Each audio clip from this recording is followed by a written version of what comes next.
අම්මයි තාත්තයි දරුවයි කොයිම වෙලාවකවත් කොතනකදීවත් කැලේදී එක තැන ඉන්නේ නැහැ. අම්මයි දුවයි දෙන්න එකට ප්‍රෙග්නන්ට් වෙන අවස්ථාවක් එනවා. අලි වැටවල් පිට වැටවල් ගැහුවත් අලියා ගමට යන එක නවත්තන්න බෑ. අලියාගේ උපදේදී මොළයේ වර්ධනය 133යි. අපේ උපදේදී මොළයේ වර්ධනය 128යි.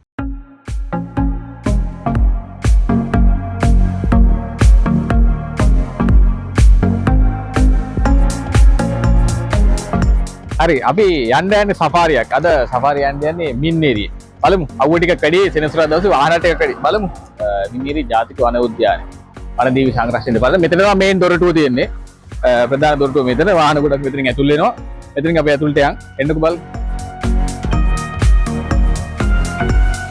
ඉතින් මෙතනින් ගිහිල්ලා අතට පේනවා ටිකට් ගන්න කවුන්ටර් එක. එතන ගිහලා අපි ටිකට් අරගෙන එන්න ඕන. මේකේ තමයි අපි යන්නේ අද සෆාරි.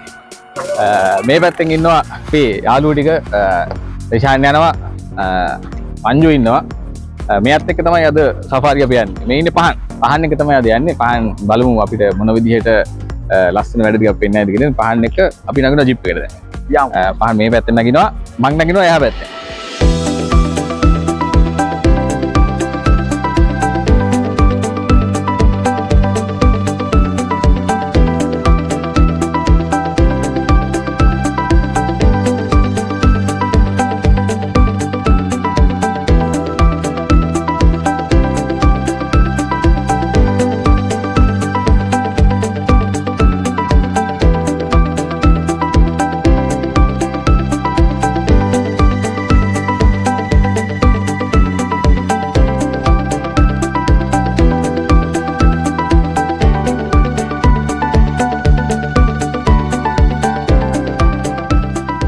අපි ඇවිල්ලා ඉන්නේ මින්නේරියේ කැලේ ඇතුළට ඇවිල්ලා මෙතෙන්ට කියන්නේ මොකද්ද පහන් මේ තැනට කියන්නේ මෙතෙන්ද වොච් ආඩ් එක කියලා තමයි කියන්නේ මෙතන තමයි ගෙස්ලා බස්සන්නේ සාමාන්‍යයෙන් එතකොට මෙතනින් ඉස්සරහට තල්ගස් දුව මෙතනින් පිටිපස්ස අපි මුලින්ම අලි බලපු තැන රඹවිල එතකොට ওই දෙකටම මැද්දේ තමයි අපි ඉන්නේ මේ මෙතන තමයි view point එක තියෙන්නේ එතන මෙතෙන්ට සාමාන්‍යයෙන් අලි ටික සෙට් වෙනවද මෙතෙන්ට සාමාන්‍යයෙන් හවසට ඔව් සාමාන්‍යයෙන් කියන්නේ මෙතනින් මෙහෙම අලි මේ අයිනින් මොහොම මේ යහ පැත්තට මාරු වෙන අවස්ථාව ඕන තරම් තියෙනවා ඉතින් මේ අලි බලන්න ආපු දවසේ කියන්නකෝ මේ පහන් අලි ගැන විස්තර ටික කොහොමද ඒ කියන්නේ මේ කැලේ අලි ටික කොහොමද මේ බෝවීම කොහොමද ඉපදෙන්නේ කොහොමද එතකොට අලි වයසට ගිහලා නැති වෙන්නේ කොහොමද අලිගේ ජීවන රටාව ගැන පොඩ්ඩක් කියන්නකෝ කොහොමද තියෙන අත්දැකීම් ටික කියලා ඔව් මේ රංචුවක් ගත්තාම මේ රංචුවේ ඉන්නේ තනිකර ගෑනු සත්තු විතරයි පොඩි පැටව් පිරිමි සත්තු ඉන්න පුළුවන් ලොකු සතෙක් සාමාන්‍යයෙන් අවුරුදු 10ක් 12ක් වෙනකොට පිරිමි සතෙක් යන රංචුව ඇතැරලා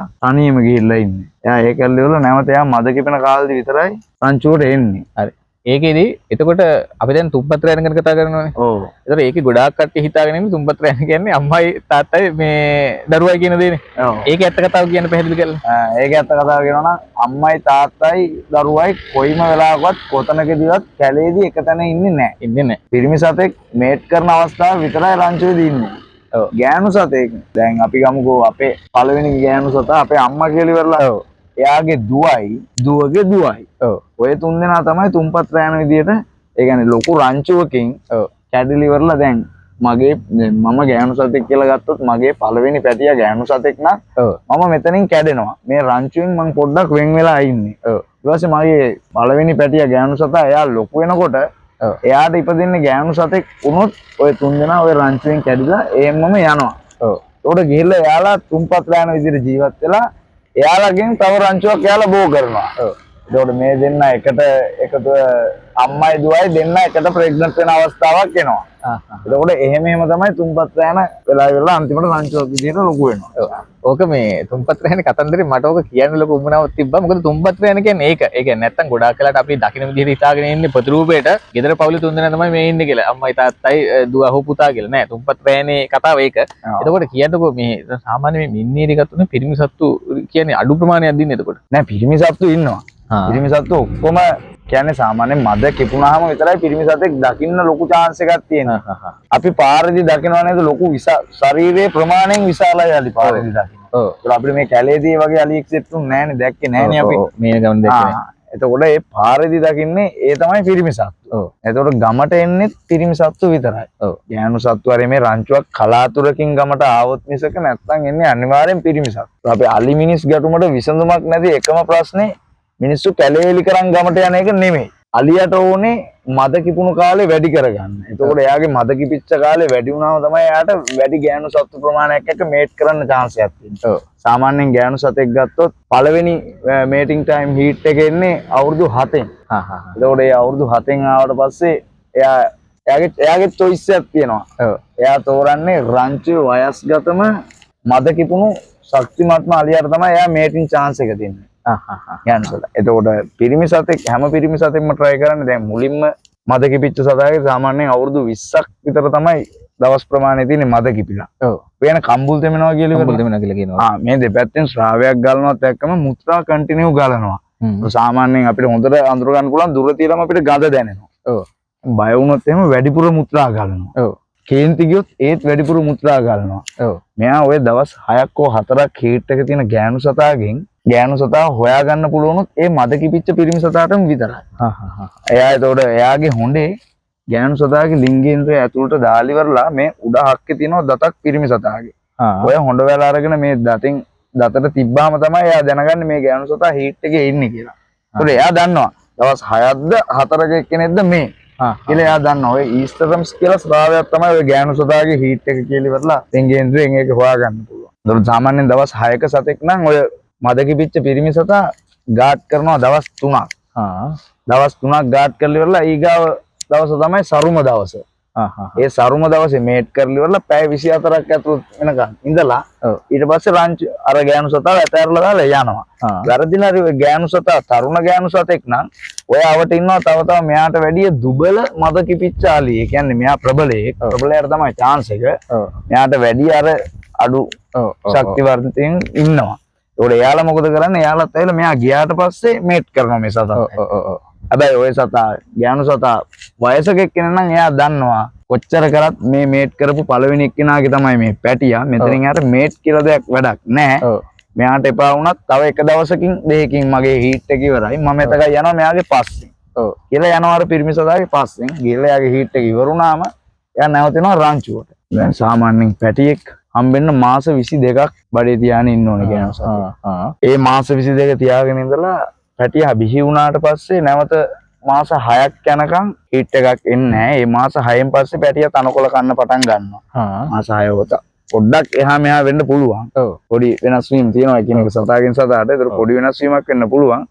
ඒ ඇරෙන්න සාමාන්‍ය පරිදි මාස 6 ඉවරනාට පස්සේ නැවතත් එනවා ඒ ගෑනු සතාට හීට් එක. ඊට පස්සේ එයා ආයෙ ප්‍රෙග්නන්ට්. ඔය විදියට තනිකර අර අවුරුදු 7න් පස්සේ ගෑනු සතා සම්පූර්ණ රවුන්ඩ් එකට පැටව බුව කිරීම විතරයි එයාට කරන්න. ඒතකොට එයාට වෙන chance එකක් නැහැ. ඒකයි ගෑනු සතුන්ගේ ශරීර වර්ධනය ගොඩක් අඩු. කියන්නේ එයාලා සාමාන්‍ය අවුරුදු 20ක් 25ක් විතර වෙනකොට ශරීරය වර්ධනය වෙලා ඉවරයි. පිරිමි සතෙක් එහෙම නැහැ. පිරිමි සතෙක් අවුරුදු 50ක් 55ක් යනකම් පිරිමි සතෙක් හැදෙනවා. අලි වැටවල් පිට වැටවල් ගැහුවත් අලියා ගමට යන එක නවත්තන්න බෑ. එයාට හොඳ මේට් කරන්න හොඳ දිගු කාලයක් වැඩි කරගන්න ඕන නම් එයා අනිවාර්යෙන් මේ තනකොළ කාලමදී පෝෂදායී ආහාර ගන්න යන්න ඕනේ ගමට. ගිහිල්ලා කෙහෙල් ටිකක් කාලා බඩිරුඟ හේනකට පැනලා කොමඩු ටිකක් කාලා ඒවා කරලා ඉවරලා තමයි එයාගේ බොඩි කන්ඩිෂන් එක හොඳට හදාගෙන ඊපස්සේ මද කිපෙන කාලෙදී හොඳට මද කිපිලි ඉවරලා ඇවිල්ලා තව සතෙක් එක්ක ඇටැක් කරලා වුණත් එයාට chance එක ගන්න පුළුවන්. දැන් සුමේද අහලා ඇතිනේ. ඔව් සුමේද. මේ ළඟදී ඇක්සිඩන්ට් වෙලා දලය කඩාගත්තේ. එයාට දවස් 45ක් 50ක් විතර තියෙනවා එයාගේ මේටින් ටයිම් එක. ඒකෝට එයා ඒ කාලෙදී මේ එහා කෙරවල ඉඳන් මෙහා කෙරවලටම එයා තමයි රජා. වෙන එක පිරිමි සතෙකුට කිට් වෙන්න දෙන්නේ නැහැ මද කිපි. ඒ දවස් 45 ඇතුළත එයා තමයි මේට් කරන්නේ මේ ගෑනු සත්තු ඔක්කොටම. එයා තමයි මේට් කරගෙන යන්නේ. ඒකට ඊට පස්සේ දැන් මේ දවස්වල එයා ගිහිල්ලා ඉන්නේ. ඔව්. නැවත එයා ඉන්නේ ලබන අවුරුදු. ඒ කියන්නේ දැන් ඒ කියන්නේ මද කිපෙන කාලේ ගිහිල්ලා. දැන් මද කිපෙන කාලේ ඉවරයි. මද කිපිලි ඉවරයි. දැන් එයා ගිහිල්ලා ඉන්නේ නැවත එන්නේ ආයෙත් ලබන අවුරුද්දේ එයාගේ මද කිපිච්ච කාලේ. ඒකට මේ කාලේ සාමාන්‍ය කොහෙද සුමේද ඉන්නේ? සුමේද මේ කාලේ ඉන්න තැනක් හරියටම කියන්න බෑ. ඒත් හැබැයි මද කිපෙන කාලේට ආයෙනවා. ඒකට මේ කැලෙන් ගිහිල්ලා ඉවරලා වෙනම එයා තනියම තමයි ජීවත් වෙන්නේ. අර ඇක්සිඩන්ට් එක වුණෙත් එයා එහෙම තනියම ගිහිල්ලා ඉවරලා අර තව අලියෙක් පස්සෙන් පන්නගෙන යද්දි තමයි ඒ ඇක්සිඩන්ට් එක වෙන්නේ. ඒක දකින්න නැති නේ ඒක නම්. සාමාන්‍යයෙන් සතාගෙන් සතාට වෙනස්. එක සතෙක් දවසට කිලෝ 150ක් හෝ 200ක් අතර ප්‍රමාණයක් කෑම ආහාරය. කන්න ඕන. ඔව්. ඒකට පැය 6ක් වගේ තමයි නිදියන්නේ. පැය 18ක් කන්න ඕනේ. ඔව්. 10ට කන්න ඕන. ඔව්. ගොඩක් වෙලාවට අලි නිදාගන්න හිටගෙන. පොඩි සත්තු වරේ මේ තමයි බිම දිගාලා නිදාගන්න. නැත්නම් අලි කොහෙට හරි ගහකට හේතු වෙලා එම තමයි නිදාගන්නේ. ඒකට අපි කියන්නේ මනෝපරක් ගන්නවා කියලා එහෙමද? අපි කල්පනාව ඉන්නවා වගේ තමයි අලියාගේ නිින්ද හරි සියුම්. ඔව්. පොඩි සද්දයක් ඇහුණත් ඇහැරලා බලනවා හැබැයි නිදි. හැබැයි නිදි. ඇහැරලා බැලුවට හැබැයි නිදි. ඔව්. බෝ කිරීමේ කතන්දර එහෙම වෙද්දී ඔයා කියනකොට දැන් සෆාරියේදී මේ අලිත් එක්ක තියෙන අත්දැකීම මොනවාද සාමාන්‍යයෙන් මොකද බිහිසුණු අත්දැකීම් ඇතිනේ. අපි පුංචි පුංචි තැන් වලින් දකින්න දේවල් අනම් මනම් අලි පන්නන ගහන දේවල් අතරේ ඔයාට විඳින්න දැකපු අත්දැකීම කියන්නකෝ. විඳින්න නම් ලැබිච්ච අත්දැකීම ඇත්තටම ගොඩක් තියෙනවා. එකක් කියන්නම් මේ ළඟදි වෙච්ච සිදුවීමක්. මේදී නෙමෙයි ඒ කවුරුල්ලේදී. මෙහෙනම් ළඟ නෑ මොකද දැන් ඒ සත්තු දෙන්නම නෑ ජීවිතුන් අතර. කනේ හිලා බොනට් කියලා දෙන්නේ කිටිය සපාරි දුවන හැමෝමත් දන්නවා. ඒ කියන්නේ මේ දැන් ඒ නං දාලා තියෙන්නේ දැන් ඔයාලා දෙන නං ටික දාලා තියෙන්නේ බොනට් සහ ඒක මෙමය සාමාන්‍යයෙන් මං සපාරි ෆීල්ඩ් එකට එනකොටත් ඒ සත්තුන්ට ඒ නම් තිබුණ දාලා තියෙන්නේ. ඒකට කවුරු දැම්මද කොහොම ආවද කියලා අදටත් අපි දන්නේ නැහැ. අර ක්‍රමවේදයකට අනුව අර කටින් කටට දැන් යනවා. දැන් ඒ සත්තු මැරලා. අටැක් කරනවා කියන්නේ මම දැකපු තැනක් තියෙනවා අපේ තව යාළුවෙක්ගේ හැබැයි මේ කෝපාක්කේ. ඔව්. කෝපාක්කේ ඉඳන් අලියෙක් මේත් මද කිපිච්ච එකේ. අබරයා කියලා කියන්නේ සම්පූර්ණ අර ගෝමර එහෙම පිරලා තියෙන්නේ හොඳේ මේ ෆේස් එක සම්පූර්ණ ගෝමර. ඒකට එයා මද කිපිලා ඉඳලා පොඩ්ඩක් දරුණු. එයා එල්ලලා ජිප් එක පස්සේ එලෙව්වා. අනිත් ජිප් ඔක්කොම ඉස්සරහට ගියා. මේ ජිප් එක අලියාගේ මූණට මූණ ජිප් එක තිබුණේ. මෙයා රිවර්ස් කරා. රිවර්ස් කරනකොට අලියා එලෝලා ගිහිල්ලා පෙල්ලුවා. ජිප් එක පෙල්ලුවා. හිටපු කට්ටියට කිසිම දෙයක් වුණේ නැහැ. මොකද අපිට අලියා පෙල්ලුව ගමන් අලියා ගියා. ඊට පස්සේ අපි කට්ටිය ටක් ගාලා වාහන වලින් බහලා ගිහිල්ලා ඉවරලා වාහනේ ඉන්න කට්ටිය අරගෙන මොකද ඩැමේජ්ද මොකද කියලා බලන්නේ නැහැ කාටවත් කිසි අවුලක් නැහැ. කට්ටිය පරිස්සමට වෙන වාහනයක් ගෙන්නගෙන දාගෙන ආවා. ඉස්සර කනේ හිලා බොනට ඉද්දි මේ කවුරුත් අලි ළඟට කිට්ටුවට බලන්න උත්සාහ කරන්නේත් නැහැ කිට්ටුවට යන්නෙත් නැහැ. බලාගෙන හිටියා කිට්ටුවට එනවා වැඩි නම් ආපු ගමන් මුකුත් නැහැ කෙලින්ම ගහනවා. දෙපාරක් මේ අනිත් අලි වගේ වාහනේට ගහන්න බයේ එහෙම මුකුත් නැහැ කෙලින්ම ගහනවා. අලියාගේ උපදේදී මොළේ වර්ධනය 133යි. අපේ උපදේදී මොළේ වර්ධනය 128යි. අපිටත් වැඩි බුද්ධිමත් සතෙක් තමයි අලියා කියන්නේ. ඒතකොට අලියා එක දවසක් දෙයක් කරොත් තමයි දැනගන්නේ අලියාට ඒ දේ කරන්න පුළුවන් කියලා. අපි අහලා ඇතිනේ අලියා දන්නේ අලියාගේ තරම කියලා අහලා තියෙනවා කතාව. අලියාගේ තරම දන්නේ නෙමෙයි අලියා දන්නවා. අලියා කිරි බොන්නේ අලි අම්මගෙන්. හැදෙන්නේ වැඩෙන්නේ සෙල්ලම් කරන්නේ අලි පැටවුවක් කරනවා. ලොකුනාම අන්තිම වශයෙන් මේට් කරන්නේත් අලියෙක් එක්කනවා. අලියා දන්නේ නැද්ද එච්චර බුද්ධිමත් සතා මං අලියෙක් කියලා. දන්නවා. ශක්ති ප්‍රමාණය දන්නේ එක දවසක් වාහනයක් පෙල්ලුවොත් එදා ඉඳන් තමයි අලියා දැනගන්නේ මට මේක කරන්න පුළුවන් මං දිගටම මේක කරනවා කියලා. ඒකවල දැනගන්න. මං කියන්නම් අලියාගේ මරණය කියන ඉතින් ඒක තමයි මං අහන්න හිටියෙත් ඒක දැන් අලි මේ කැලේ ඉන්න අලි ටික ඇදිලා වැඩිලා අවසානයේ වයසට ගිහිල්ලා නැති වෙනකොට මැරෙනකොට කොහොමද ඒ දැක්කේ කොහොමද දකින්නවද ඒවා වෙන්නේ කොහොමද ඒ ටික කියනවා. දකින්නවා දැකපු chance තියෙනවා. ඒ කියන්නේ මැරෙනවා දැකලා නැහැ. මැරිලා ඉන්නවා දැකලා තියෙනවා. මැරුණාට පස්සේ ඇටකටු වෙනකම්ම අපි ඒක දකින්නවා. ඒ කියන්නේ මැරුණාම දැන් එතකොට කට්ටිය නිකන් ඔයාලා ඇවිල්ලා ඒක යට කරලා තමයි එහෙම දෙන්නේ නෑ එහෙම කරන්නේ නෑ එයාලගේ හැම එහෙමම දිය වෙලා ඇටකටු බවටපත් වෙලා ඒ විදිහට එහෙම ස්වභාවිකවම දි รา පත් වෙලා යනවා. එතකොට ගොඩක් වෙලාවට මෙහි වනවිද්‍යාවන ගත්තාම අලි වයසටමද මැරෙන්නේ. ඊට අමතරව වෙන රෝගාබාධ නම් මනගලු අලි මැරෙනවා. රෝගාබාධ කියන්නේ ඉතින් වෙඩි තියලා එහෙම ඉතින් අලි මැරුණා යුනිකෝන් කියලා දකින්න ලැබුණා මේ නිවුස් වල එහෙමත් වෙනවා. ඒත් ඉතින් වෙඩි තියලා තමයි නැත්තම් ඉතින් සාමාන්‍යයෙන් වයසට අලි මැරෙනවා. සබාදාමට 90 ඒ විදිහට ගියොත් කොහමද 75න් උඩ තමයි අන්තිම කාලේ වගේ වෙන්නේ. එතකොට ඒ කාලේ වෙනකොට මේ කෑම කන්න අමාරුයි. ඇවිදින්න කරන්න ගොඩක් අමාරුයි. එතකොට අලියා බලන්නේ ජලජ ශාක වැඩිපුර වැවිච්ච ජලාශයක් ළඟට යන්න. එතකොට ඒකේ තියෙන chance එක තමයි අලියට ඇවිදින්න ඕනේ නෑ. කෑමට ප්‍රශ්නයක් නෑ. අඹරන්න ලොකු අමාරුවක් නෑ ජලජ ශාක. ජලජ ශාක යාට හපලා ගිලින්න ලේසි. ළඟ වතුර තියෙනවා. එයා ඉතින් එහෙම අර අමාරුවෙන් ඒ කාලේ හිමීට ගෙවල ඉවරලා එයා ඒ හරියම මැරලා යනවා. අර ගොඩක් අලි මරණේදී වතුරට බහිනව නේද? දැන් වෙඩි කාපු සතෙක් වුණත් වතුරට ඉන්න නේද ගොඩක් වෙලා වෙඩින්නේ. ඒ හේතුව අරක තමයි.